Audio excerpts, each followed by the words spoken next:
9 विषय हिंदी। बच्चों, आज हम देखेंगे इकाई 4। इकाई 4 है कर्ण का जीवन दर्शन।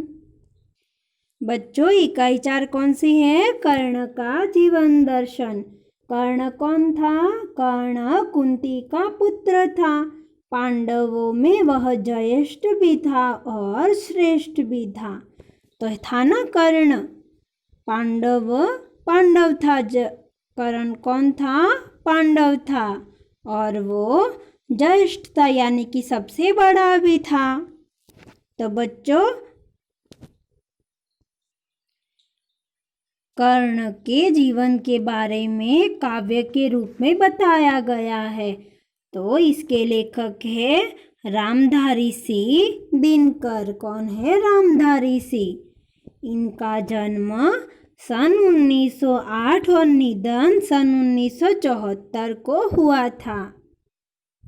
हिंदी के सुप्रसिद्ध कवि रामधारी सिंह दिनकर का जन्म बिहार के मुंगेर जिले के सिमरिया नामक गांव के एक किसान परिवार में हुआ था।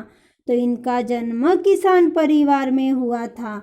उन्होंने प्रारंभिक शिक्षा मुंगेर तथा उच्च शिक्षा पटना में प्राप्त की। पटना विश्वविद्यालय से स्नातक की उपाधि प्राप्त करके कुछ समय तक अध्यापन कार्य किया।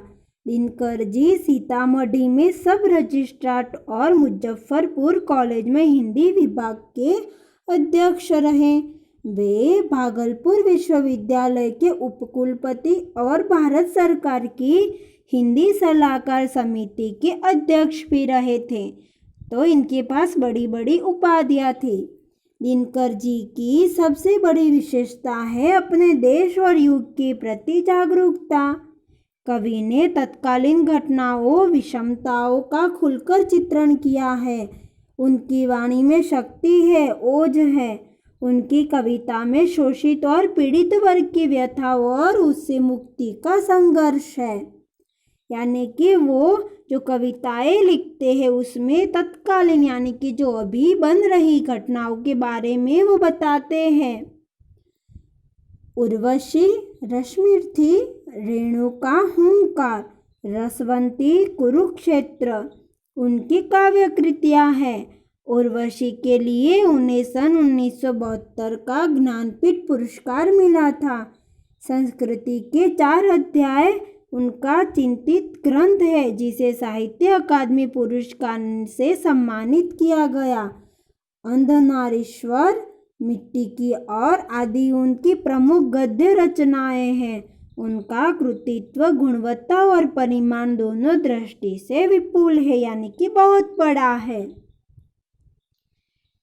प्रस्तुत खंड काव्यांश में रश्मिरथी महारथी कर्ण के करुण किंतु भव्य जीवन की मीमांसा करने वाला खंड काव्य है। यह क्या है? एक खंड काव्य है। सारे अन्यायों को सहकर कर्ण जन्मजात महानता पर पुरुषार्थजन्य महानता की विजय चाहता है। अंत में जब पांडव श्रेष्ठ के रूप में सब कुछ प्राप्त करने का प्रलोभन सामने आता है, तब भी वह अविचलित रहता है और जिसने आज तक साथ नहीं दिया उस मित्र को किसी भी मोल पर छोड़ना नहीं चाहता।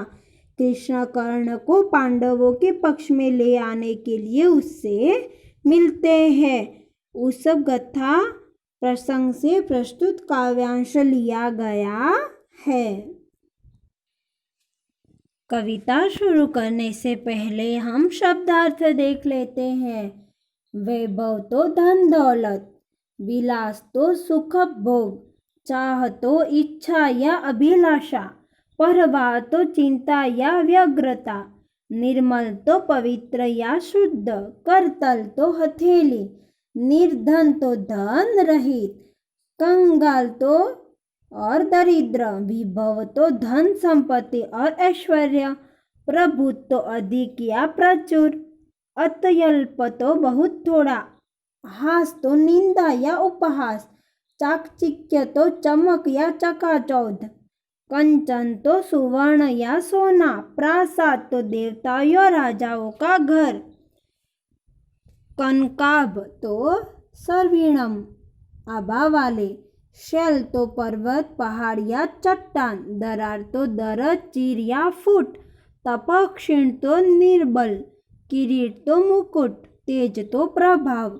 कांति चैतन्यात्मक ज्योति या चमक, कोमल तो मृदुल या सुकुमार, कलेश तो दुख कष्ट या वेदना, अमृत तो मुक्ति, आतप तो धूप उष्णता या गर्मी, अगन तो आंधी, झंझावात तो वर्षा सहित तीव्र आंधी, वारी तो जल या पानी, प्रपात तो पहाड़ या चट्टान का खड़ा किनारा, अयन तो गति चाल पथ या गमन, विष तो गरल जहर, भुजंग तो सर्प, विपद तो आपत्ति या संकट, धूर तो भयंकर या विकराल, पाटना तो ढेर लगा देना, अहिपास तो सांप का बंधन या फणी बंद।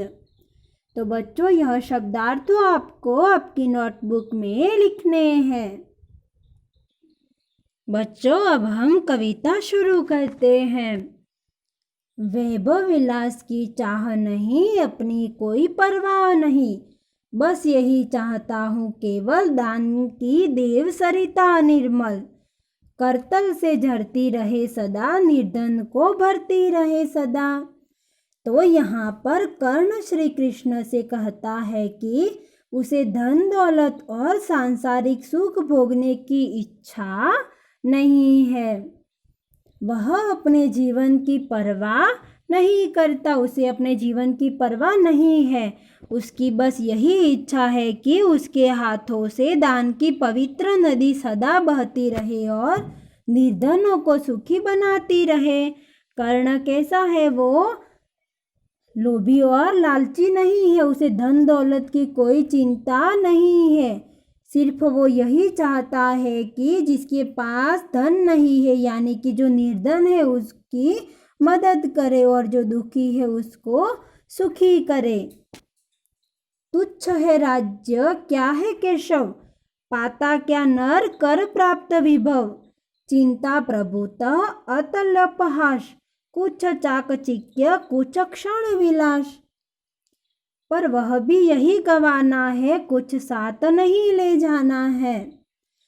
तो कर्ण कहते हैं, हे केशव, जिस राज्य का आप मुझे प्रलोभन दे रहे हैं यानी कि लालच दे रहे, केशव यानी कि कृष्ण ही होता है। तो कर्ण कृष्ण से कहते हैं कि आप मुझे राज्य का लालच दे रहे हो, वह तो बहुत तुच्छ वस्तु यानी कि बहुत ही छोटी और बुरी चीज है।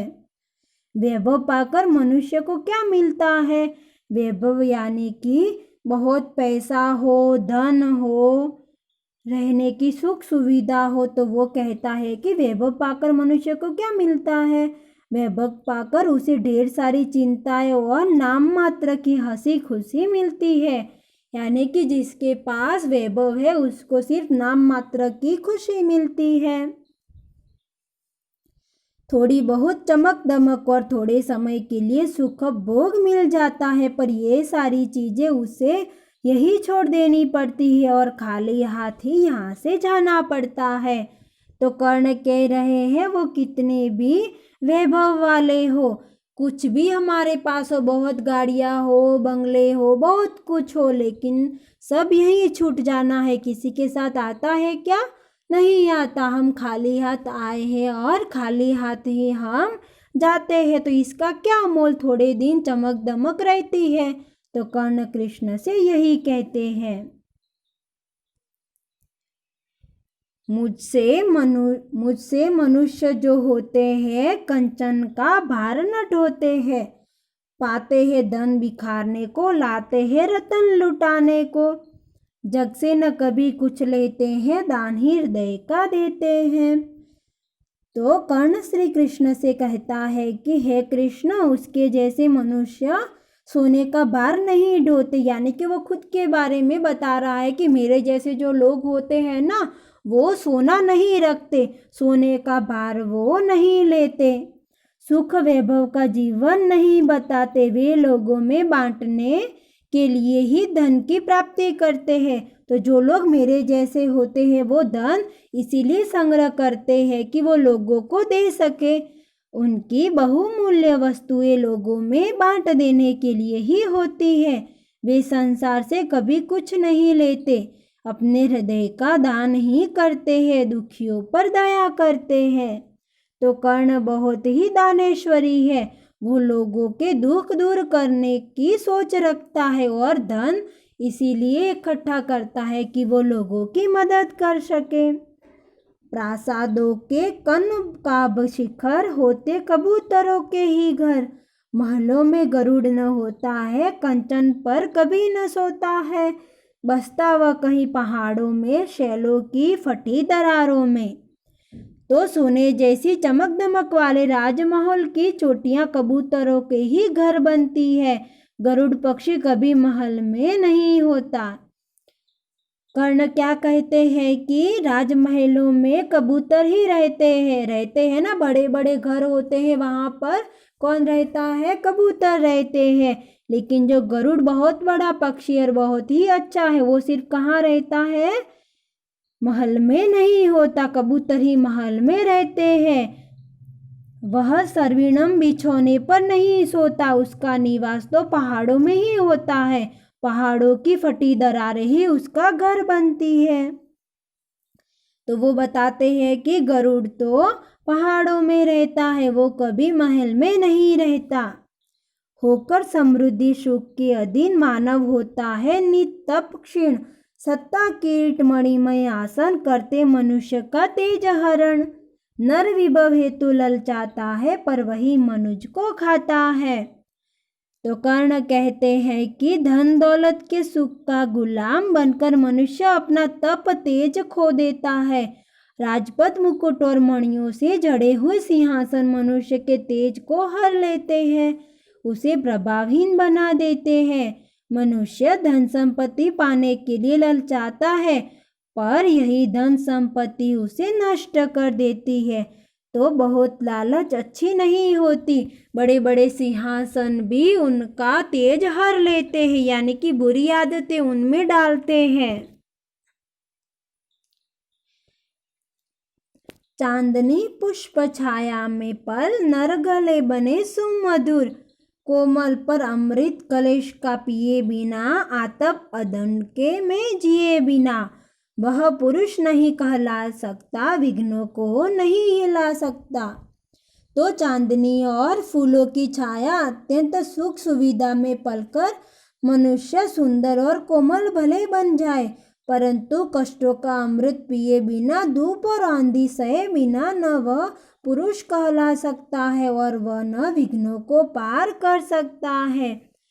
जो छत्र छाया में यानी कि छाव में रहता है, वो कभी धूप में नहीं जा सकता। वो यदि धूप में जाता है तो उसे बहुत ही मुश्किलें उठानी पड़ती है, और बहुत ही आरामदायक जगह में रहने वाला कभी कष्ट नहीं उठा सकता। उड़ते जो झंझावतों में, पीते जो वारी प्रपातों में, सारा आकाश अयन जिनका, विष घर भुजंग भोजन जिनका। वे ही फणी बंध छुड़ाते हैं, धरती का हृदय जुड़ाते हैं। तो जो आंधी तूफानों में उड़ते हैं, प्रपांतो यानी कि झरनों का पानी पीते हैं, सारा आकाश जिनका घर है और विशेल सांप ही जिनका भोजन है, ऐसे गरुड़ ही सांप के बंधन से छुटकारा दिलाते हैं और धरती हृदय को शीतलता देते हैं। मैं गरुड़ कृष्ण, मैं पक्षीराज, सिर पर न चाहिए मुझे ताज। दुर्योधन पर है विपद घोर, सकता न किसी विषु से छोड़। रणखेत पाटना है मुझको, अहीं पास काटना है मुझको। तो हे कृष्ण, मैं ऐसा ही गरुड़ पक्षी हूँ, मुझे अपने सिर पर मुकुट नहीं चाहिए। इस समय दुर्योधन भयंकर विपत्ति में फंसा हुआ है, मैं किसी भी तरह उसे छुड़ा नहीं सकता। मुझे तो युद्ध क्षेत्र में उतरना है और दुर्योधन के नागपाश को काटना है। तो कर्ण खुद को किसके समान बता रहा है? गरुड़ के समान, और ऐसा गरुड़ जिसके सिर पर कोई ताज या मुकुट नहीं चाहिए। तो बच्चों, यहाँ पर कर्ण का जीवन अन्याय और अपमान से भरा हुआ था। एक दुर्योधन ने ही उसे सम्मान दिया और उसे अपना मित्र बनाया। कर्ण दुर्योधन के इस उपकार को कभी नहीं भूल पाया। तो महाभारत का युद्ध शुरू होने से पहले श्री कृष्ण उसे पांडव पक्ष में लेने गए। उन्होंने उसे राज्य देने का प्रलोभन यानी कि लालच भी दिया, परंतु कर्ण ने उनका प्रस्ताव अस्वीकार कर दिया। उसने दुर्योधन का साथ छोड़ने से स्पष्ट इनकार कर दिया। इसी प्रकार कर्ण ने दुर्योधन के प्रति अपने मित्र धर्म का पालन किया, क्योंकि उसने उसकी मदद की थी और वो युद्ध में उतरकर उसके दुश्मनों का नाश करना चाहता था। बच्चों, हम इस इकाई का स्वाध्याय दूसरे वीडियो में देखेंगे।